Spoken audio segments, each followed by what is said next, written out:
BBC বাংলার television অনুষ্ঠান BBC প্রবাহে আপনাদের সবাইকে স্বাগত জানাচ্ছি। আমি শারমিন রমা। শুরুতেই দেখে নেব আজ কি থাকছে। বেপরদা নারীদের পাশে বসিয়ে সেলফি তোলেন জামায়াত আমির ডাক্তার শফিকুর রহমান। চরমোনাই পীরের বিস্ফোরক মন্তব্য। নেট দুনিয়ায় আলোচনা সমালোচনার ঝড়।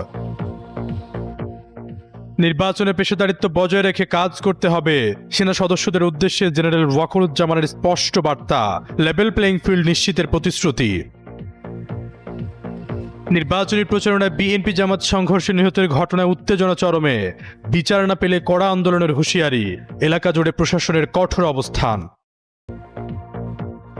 জামায়াত আমিরের সঙ্গে বৈঠক করেছেন ঢাকায় নিযুক্ত নতুন মার্কিন রাষ্ট্রদূত। যে সরকারি ক্ষমতায় আসুক তাদের সাথে কাজ করার বার্তা ওয়াশিংটনের। ঢাকা ৮ আসনে নাসিরউদ্দিন পাটোয়ারির সঙ্গে মির্জা আব্বাসের বাগযুদ্ধ। পাল্টাপাল্টি অভিযোগে উত্তপ্ত রাজনৈতিক পরিস্থিতি। বিএনপির নেতাকর্মীদের হামলায় শেরপুরের শ্রীবর্দী উপজেলা জামায়াতের সেক্রেটারি ও ফতেহপুর ফাজিল মাদ্রাসার আরবি প্রভাষক মাওলানা রেজাউল করিমের নিহতের ঘটনায় বিবৃতি দিয়েছেন চরমোনাই পীর ও ইসলামী আন্দোলন বাংলাদেশের আমির মুফতি সৈয়দ মোহাম্মদ রেজাউল করিম। চরমোনাই পীর ওই ঘটনায় শোক প্রকাশ এবং শোকাহত পরিবারের প্রতি সহমর্মিতা জ্ঞাপন করেন। একই সঙ্গে এই সহিংসতার ঘটনায় উদ্বেগও জানিয়েছেন তিনি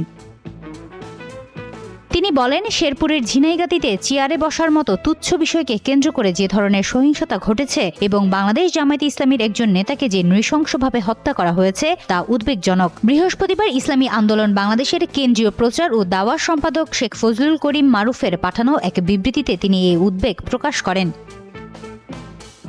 বিবৃতিতে চরমোনাই পীর বলেন, জুলাই গণঅভ্যুত্থানের পরে পরিবর্তিত রাজনৈতিক সংস্কৃতিতে এই ধরনের নৃশংসতা জাতিকে হতাশ করেছে। এই ধরনের পরিস্থিতি এড়ানোর জন্য রাজনৈতিক দল ও আইনশৃঙ্খলা বাহিনীকে আরও দায়িত্বশীল ও সতর্ক আচরণ করতে হবে। ইসলামী আন্দোলন বাংলাদেশের আমির বলেন, এই ঘটনার পুঙ্খানুপুঙ্খ তদন্ত হতে হবে। সহিংসতা তৈরি ও সহিংসতার সাথে যারা দায়ী তাদের বিরুদ্ধে ব্যবস্থা নিতে হবে। আইনশৃঙ্খলা বাহিনীর দায়িত্ব পালনে কোনো অবহেলা বা শিথিলতা থাকলে তাও তদন্ত করতে হবে এবং কার্যকর ব্যবস্থা নিতে হবে। আসন্ন নির্বাচনে আসন সমঝোতায় অভিমান করে জামায়াত নেতৃত্বাধীন 11 দলীয় জোট থেকে বেরিয়ে গেছে চরমোনাই পীরের নেতৃত্বাধীন ইসলামী আন্দোলন। এরপর থেকে দেশের দুই বড় ইসলামী দলের তৃণমূল পর্যায়ে নেতাকর্মীদের মাঝে ফেসবুক কথার লড়াই চলছে। তুচ্ছ ঘটনাকে নিয়েও নানা বিতর্কে জড়িয়ে পড়ছে তারা। তবে জামায়াত ও চরমোনাইয়ের শেষ পর্যায়ের নেতাদের মাঝে এখনও সম্প্রীতির বন্ধন রয়েছে। ইতোমধ্যে চরমোনাই পীরের আসন থেকে নিজেদের প্রার্থী প্রত্যাহার করেছে জামায়াত। এদিকে ইসলামী আন্দোলন ও জামায়াত সেক্রেটারি গোলাম পরোয়ারের আসন থেকে তাদের প্রার্থী প্রত্যাহার করেছে। আর জামায়াত আমিরের আসনে তারা মনোনয়ন ফর্মই নেয়নি। রাজনৈতিক বিশ্লেষকদের ধারণা, নির্বাচনের শেষ দিন পর্যন্ত বিকল্প উপায়ে এই দুই দলের মাঝে সমঝোতা হতে পারে। ইসলামী আন্দোলনের আমির চরমোনাই পীর সাহেবের বিবৃতিতে মিলল এমনই ইঙ্গিত। সবকিছু ঠিক থাকলে 12 ফেব্রুয়ারি অনুষ্ঠিত হবে গণভোট, জাতীয় সংসদ নির্বাচন। এর মধ্যে প্রার্থীদের প্রচারণায় জমে উঠেছে ভোটের মাঠ। কোথাও সংঘর্ষের খবর পাওয়া গেলেও বিশ্লেষকরা বলছেন, অতীতের চেয়ে এখন পর্যন্ত স্থিতিশীল আছে রাজনৈতিক অঙ্গন। তবে বিএনপি, জামায়াত সহ অধিকাংশ দলের নেতাদের প্রশাসনের ভূমিকা নিয়ে প্রশ্ন তুলতেও দেখা গেছে। এদিকে নির্বাচন নিয়ে কক্সবাজার পরিদর্শন ও মতবিনিময় সভা করেছেন সেনাপ্রধান জেনারেল ওয়াকরুজ্জামান। এ সময় তিনি সেনা সদস্যদের পেশাদারিত্ব, নিরপেক্ষতা ও নাগরিক বান্ধব আচরণের মাধ্যমে দায়িত্ব পালনের উপর বিশেষ গুরুত্বারোপ করেন। বৃহস্পতিবার সকালে কক্সবাজারের Bangladesh institute of administration and management foundation আঞ্চলিক কেন্দ্রের সম্মেলন কক্ষে এ মতবিনিময় সভা অনুষ্ঠিত হয়। এতে ঊর্ধ্বতন সামরিক কর্মকর্তা, বিভিন্ন আইন শৃঙ্খলা রক্ষাকারী বাহিনী ও বেসামরিক প্রশাসনের কর্মকর্তারা অংশগ্রহণ করেন। মতবিনিময়কালে আসন্ন নির্বাচন শান্তিপূর্ণ, নিরপেক্ষ ও সুষ্ঠুভাবে সম্পন্ন করার লক্ষ্যে আন্তঃপ্রাতিষ্ঠানিক সমন্বয় এবং সামগ্রিক নিরাপত্তা ব্যবস্থা নিয়ে আলোচনা হয়। সেনাপ্রধান দায়িত্ব পালনের ক্ষেত্রে শৃঙ্খলা ও ধৈর্যের পরিচয় দেওয়ার নির্দেশ দেন। এছাড়া পরিদর্শনকালে সেনাপ্রধান general Waker-Uz-Zaman in aid to the civil পাওয়ার এর আওতায় মোতায়েনকৃত সেনা সদস্যদের কার্যক্রম সরেজমিনে পর্যবেক্ষণ করেন এবং প্রয়োজনীয় দিক নির্দেশনা দেন। এ সময় সেনা সদরের সামরিক সচিব, রামু 10 পদাতিক ডিভিশনের জিওসি ও এরিয়া কমান্ডার, বাংলাদেশ বিমান বাহিনী কক্সবাজার বেজের এয়ার অফিসার কমান্ডার, চট্টগ্রাম বিভাগীয় কমিশনার সহ সেনা সদর, বেসামরিক প্রশাসন ও আইনশৃঙ্খলা রক্ষাকারী বাহিনীর ঊর্ধ্বতন কর্মকর্তারা উপস্থিত ছিলেন। এর আগে গতকাল সেনাপ্রধান আসন্ন নির্বাচন ও গণভোট উপলক্ষে সার্বিক আইন শৃঙ্খলা পরিস্থিতি মূল্যায়ন এবং in aid to the civil পাওয়ারের আওতায় মোতায়েনরত সেনা সদস্যদের পরিদর্শনের লক্ষ্যে পটুয়াখালী ও খুলনা পরিদর্শন করেন। পরিদর্শনকালে সেনাপ্রধান মোতায়েনকৃত সেনা সদস্যদের কার্যক্রম সরেজমিনে পর্যবেক্ষণ ও প্রয়োজনীয় দিক নির্দেশনা দেন এবং অসামরিক প্রশাসনের সঙ্গে মতবিনিময় করেন। শেরপুরের ঝিনাইগাতিতে চেয়ারে বসাকে কেন্দ্র করে বিএনপি ও জামায়াতের মধ্যে সংঘর্ষে উপজেলা জামায়াতের সেক্রেটারি রেজাউল করিম নিহত হয়েছেন। এ নিয়ে গোটা জেলায় রীতিমতো তোলপাড় শুরু হয়েছে। অন্তর্বর্তী সরকার এই ঘটনায় গভীর উদ্বেগ প্রকাশ করেছে। বৃহস্পতিবার সরকারের এক বিবৃতিতে বলা হয়, সহিংসতার সঙ্গে সম্পৃক্ত যে কোনো প্রাণহানি অগ্রহণযোগ্য এবং গভীরভাবে দুঃখজনক। বিবৃতিতে আরো বলা হয়েছে, জাতীয় নির্বাচনের আর মাত্র 2 সপ্তাহ বাকি। সরকার বিএনপি ও জামাত সহ সব রাজনৈতিক দলকে দায়িত্বশীল নেতৃত্ব প্রদর্শন এবং তাদের সমর্থকদের মধ্যে সংযম নিশ্চিত করার আহ্বান জানায়। গণতান্ত্রিক প্রক্রিয়ায় সহিংসতা, ভয়ভীতি প্রদর্শন ও প্রাণহানির কোনো স্থান নেই। সরকারের পক্ষ থেকে আরো বলা হয়, শেরপুরের পুলিশ সংঘর্ষ ও হত্যাকাণ্ডের তদন্ত শুরু করেছে। দোষীদের বিচারের আওতায় আনা হবে। জেলায় নিরাপত্তা জোরদার করা হয়েছে। এতে আরো বলা হয়, শান্তি বজায় রাখা, আইনের শাসনকে সম্মান করা এবং শান্তিপূর্ণ ও গঠনমূলক উপায়ে ভোটারদের সম্পৃক্ত করতে সব দল, নেতা ও প্রচারকদের অবশ্যই তাদের ভূমিকা পালন করতে হবে। দেশের ভবিষ্যৎ নির্ভর করছে সব দিক থেকে শান্ত, শৃঙ্খলা ও গণতান্ত্রিক আচরণের উপর। অন্তর্বর্তী সরকার একটি শান্তিপূর্ণ, অবাধ ও সুষ্ঠু নির্বাচন নিশ্চিত করতে প্রতিশ্রুতিবদ্ধ বলেও বিবৃতিতে উল্লেখ করা হয়।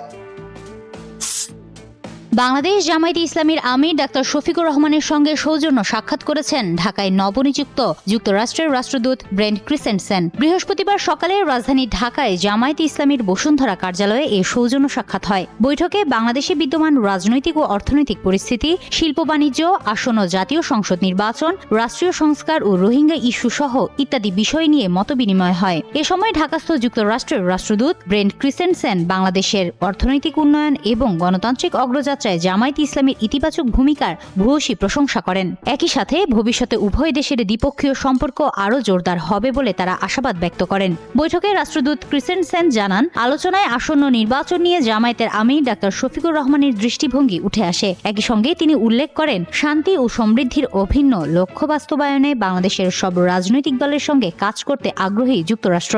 এখন বলছে নির্বাচন গণনার ফলাফল 2 দিন লাগতে পারে। এটা আমরা কোনো পরিস্থিতিতে মেনে নেব না।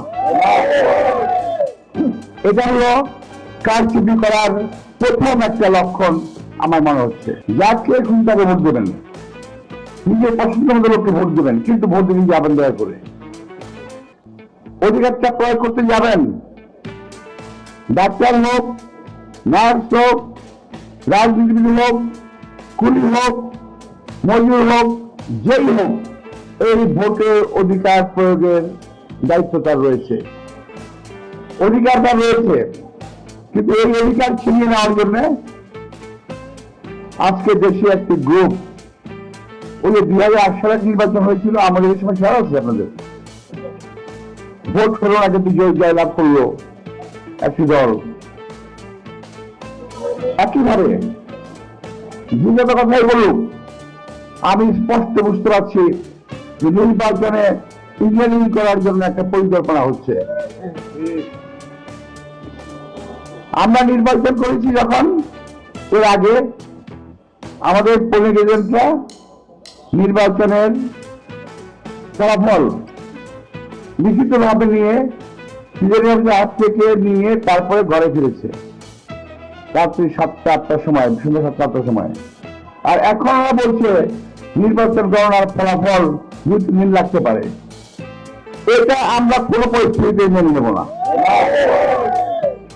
এটা হলো কারচুপি করার প্রথম একটা লক্ষণ আমার মনে হচ্ছে।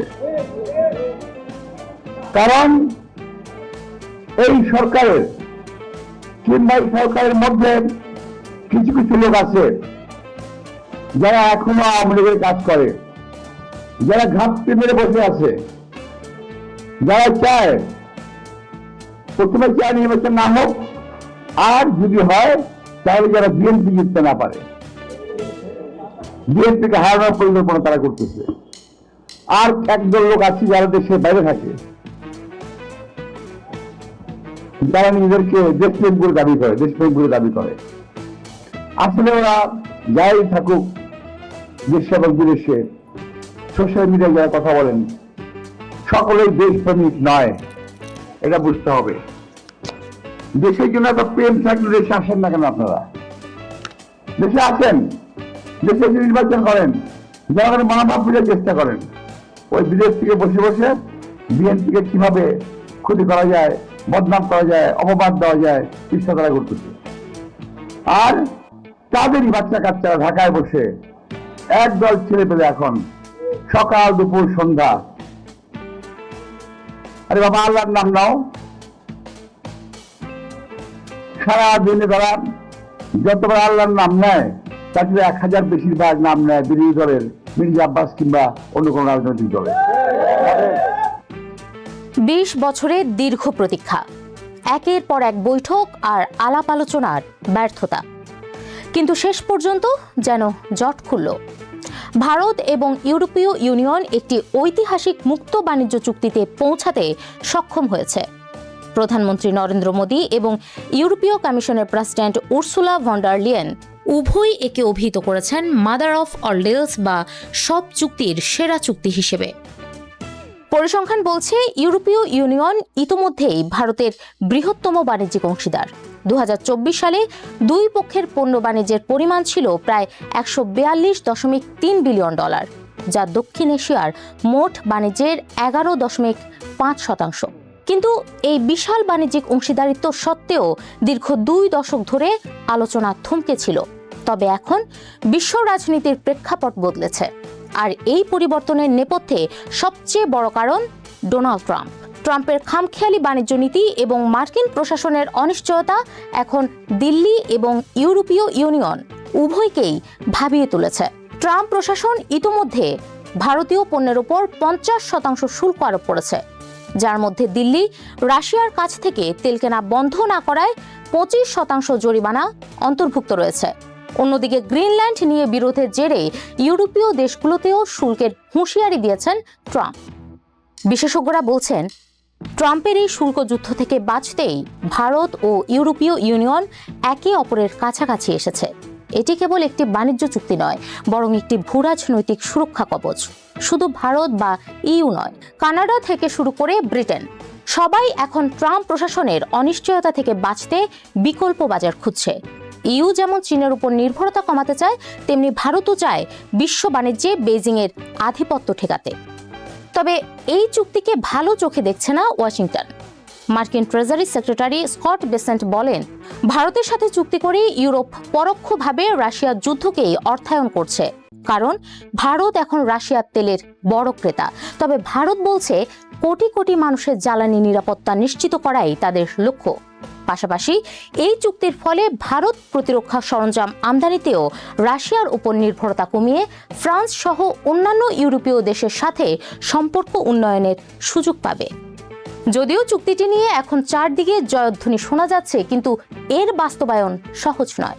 আইনি জটিলতা, বুদ্ধিবৃত্তিক সম্পদ, কৃষি এবং কার্বন নিঃসরণের মতো কঠিন বিষয়গুলো এখনো পুরোপুরি মীমাংসা হয়নি। এছাড়া ইউরোপীয় পার্লামেন্ট এবং সদস্য দেশগুলোর মাধ্যমে এই চুক্তি অনুমোদনের প্রক্রিয়াটিও বেশ জটিল হতে পারে। ভারত এবং ইউরোপীয় ইউনিয়ন উভয় পক্ষই জানে যে মার্কিন বাজার তাদের জন্য অত্যন্ত গুরুত্বপূর্ণ, তাই উভয় পক্ষই ওয়াশিংটনকে রাগাতে চায় না। কিন্তু ট্রাম্পের শুল্ক নীতির বিরুদ্ধে দর কষাকষির জন্য একটি শক্তিশালী বাণিজ্যিক জোট বা অংশীদার এখন উভয় পক্ষের জন্যই খুব প্রয়োজন। ট্রাম্প এই চুক্তিতে শেষ পর্যন্ত কেমন প্রতিক্রিয়া দেখাবেন তা সময়ই বলে দিবে। তবে দিল্লি আর ইইউ বিশ্ববাসীকে একটি স্পষ্ট বার্তা দিয়েছে, এই অনিশ্চিত বিশ্বে টিকে থাকতে হলে অংশীদারিত্বের কোনো বিকল্প নেই। যুক্তরাষ্ট্র যদি ইরানে হামলা চালায় তাহলে কি ঘটতে পারে? সবচেয়ে কম খারাপ পরিস্থিতি থেকে সবচেয়ে ভয়ঙ্কর পরিণতি, সম্ভাব্য 7টি পরিণতির কথা তুলে ধরেছেন বিবিসির security correspondent Frank Gardner. Mister Gardner বলছেন, মার্কিন বাহিনী যদি সীমিত ও নিখুঁত হামলা চালায়, মানে লক্ষ্যবস্তু হয় ইরানের আইআরজিসি, বাজিস বাহিনী, ব্যালিস্টিক ক্ষেপণাস্ত্রের ঘাঁটি ও সংরক্ষণাগার এবং ইরানের পারমাণবিক কর্মসূচি, তাহলে আগে থেকেই দুর্বল হয়ে পড়া দেশটির শাসন ব্যবস্থা আরো ভেঙে পড়তে পারে। ধীরে ধীরে প্রকৃত গণতান্ত্রিক ব্যবস্থায় রূপ নিতে পারে ইরান, স্বাভাবিকভাবে যুক্ত হতে পারে পুরো বিশ্বের সঙ্গে।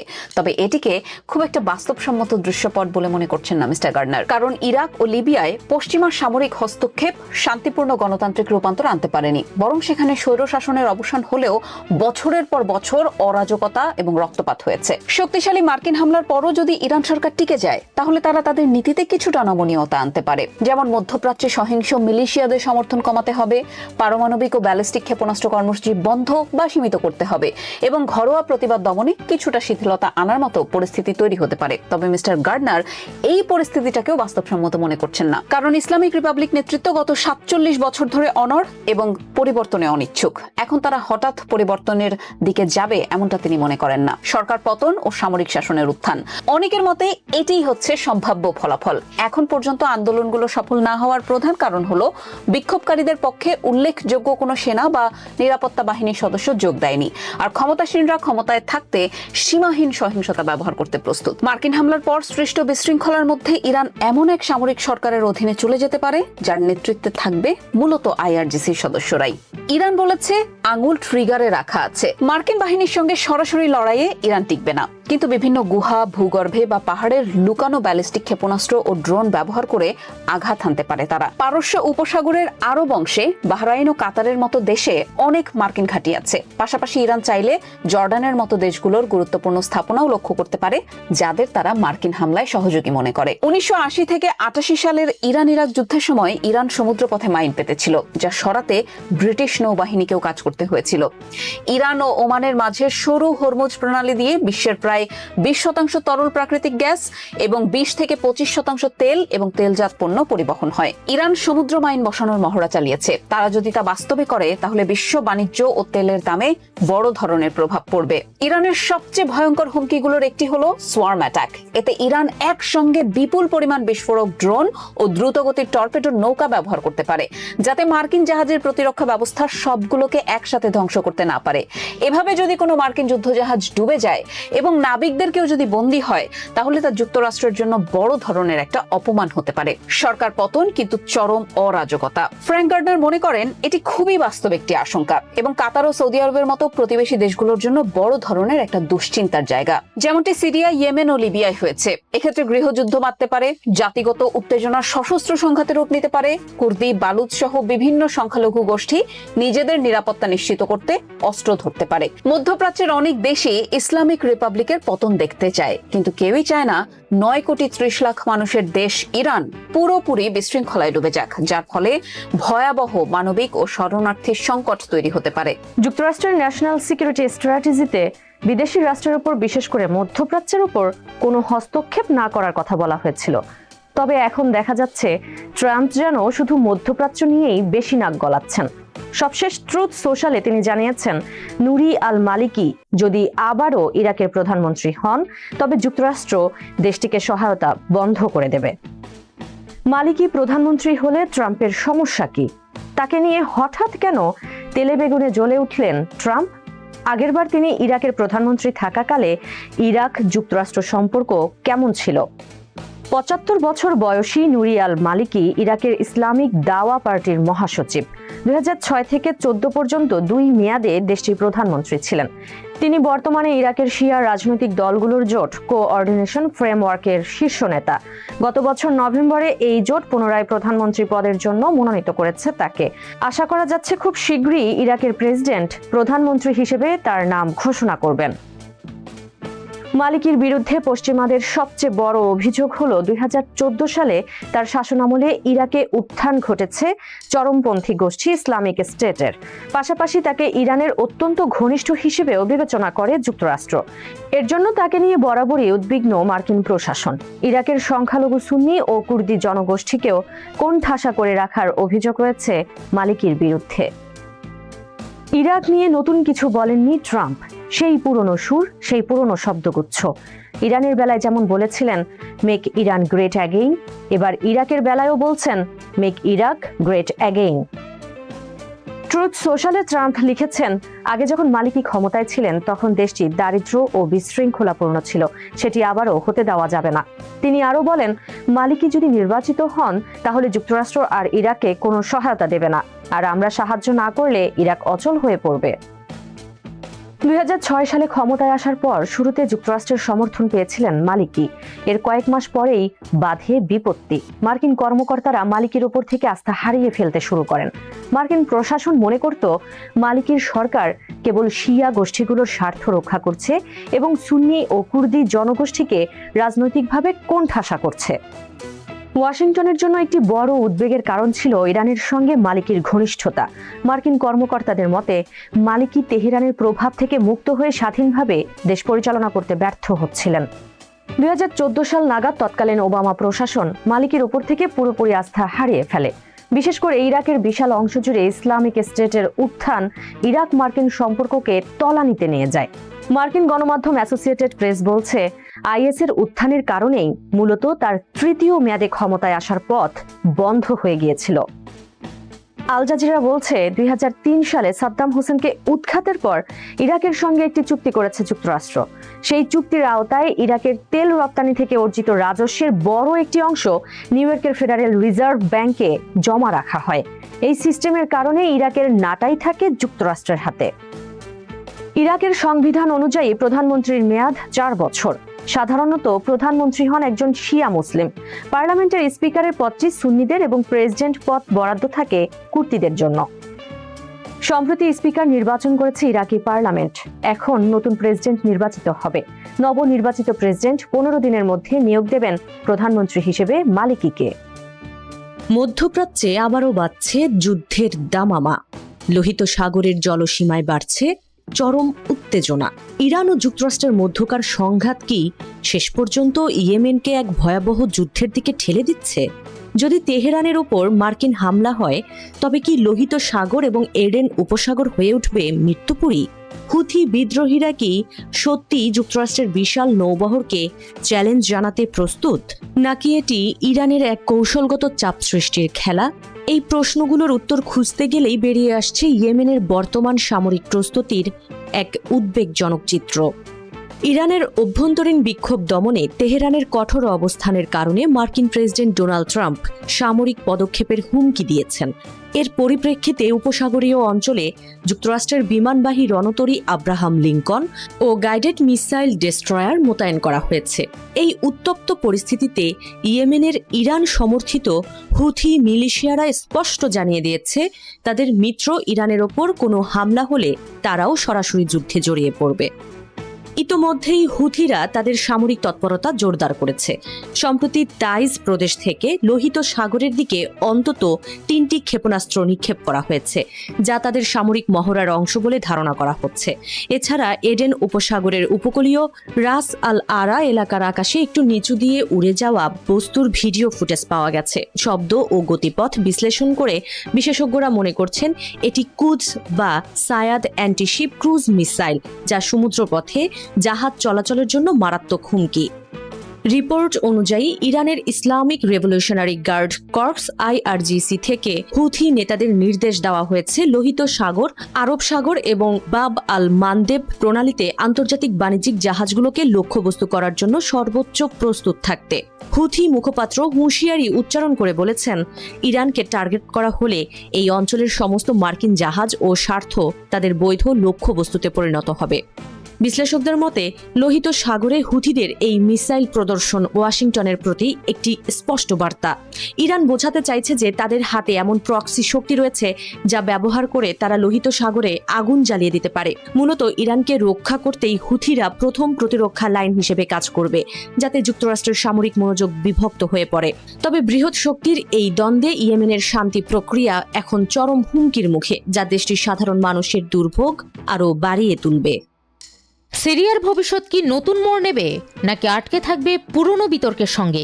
ক্ষমতাচ্যুত হয়ে রাশিয়ায় আশ্রয় নেওয়া সাবেক প্রেসিডেন্ট বাশার আল আসাদের পর দায়িত্ব নেওয়া আহমেদ আল শারা এবার মস্কো সফরে বৈঠক করছেন পুতিনের সঙ্গে। কি সিদ্ধান্ত আসবে বৈঠক থেকে? সিরিয়ায় রাশিয়ার সামরিক উপস্থিতি আরও জোরদার হবে নাকি নতি স্বীকার করবে আন্তর্জাতিক চাপের মুখে? 1 বছরেরও বেশি সময় আগে ক্ষমতাচ্যুত হয়ে রাশিয়ায় আশ্রয় নেন সিরিয়ার সাবেক শাসক বাশার আল আসাদ। তার পতনের পর সিরিয়ার দায়িত্ব নেন আহমেদ আল শারা।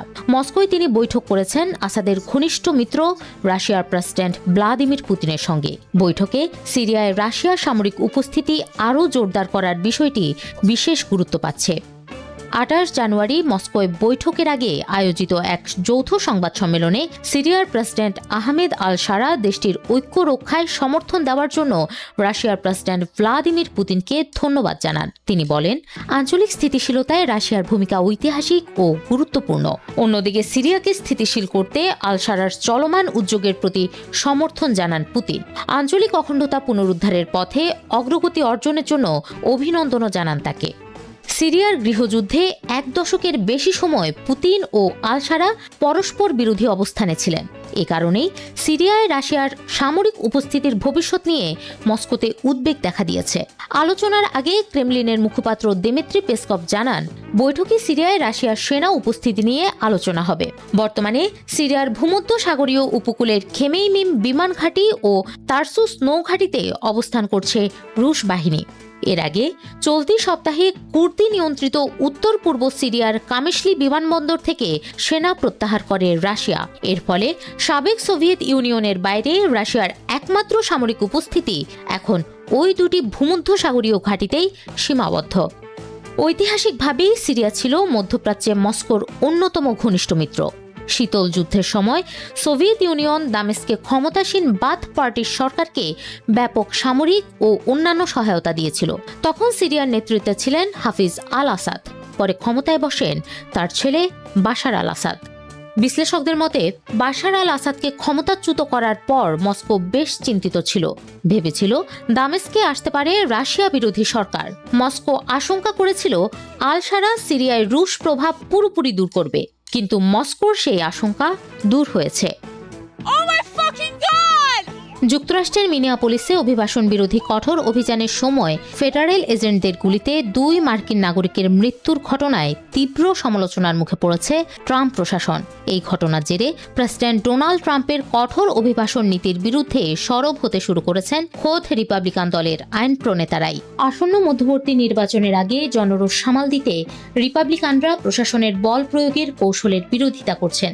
যদিও তারা সরাসরি ট্রাম্পের নাম নিচ্ছেন না, তবে আইসিই এবং হোমল্যান্ড সিকিউরিটির কর্মকাণ্ডের জবাবদিহিতা চাইছেন, যা দলের ভেতরেই এক ধরনের অস্বস্তি তৈরি করেছে। মিনিয়াপোলিসে অভিবাসীদের বিরুদ্ধে পরিচালিত অপারেশন মেট্রো সার্চ অভিযানে ফেডারেল এজেন্টদের গুলিতে 2 মার্কিন নাগরিক রেনি গুড এবং অ্যালেক্স প্রেটি নিহত হওয়ার ঘটনায় রিপাবলিকান শিবিরে তোলপাড় শুরু হয়েছে।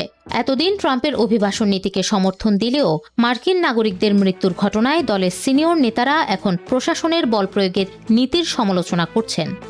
সিনেটর র্যান্ড পল এবং আলাস্কা সিনেটর লিসা মুরকোস্কির মতো নেতারা আইসিই এবং হোমল্যান্ড সিকিউরিটি বিভাগের জবাবদিহিতা দাবি করেছেন। মুরকোস্কি স্পষ্ট জানিয়েছেন, আইসিই এজেন্টদের যা খুশি তাই করার কোনো অবাধ লাইসেন্স নেই। নর্থ ক্যারোলিনার সিনেটর থম টিলিস আরও এক ধাপ এগিয়ে হোমল্যান্ড সিকিউরিটি প্রধান ক্রিস্টি নোয়েমের পদত্যাগ দাবি করেছেন। তিনি মন্তব্য করেন, মিনিয়াপোলিসের পরিস্থিতি সামাল দেওয়ার যোগ্যতা নোয়েমের নেই। এমনকি ট্রাম্পের ঘনিষ্ঠ মিত্র ও টেক্সাসের সিনেটর টেড ক্রুজও প্রশাসনের আগ্রাসী মনোভাবের সমালোচনা করেছেন।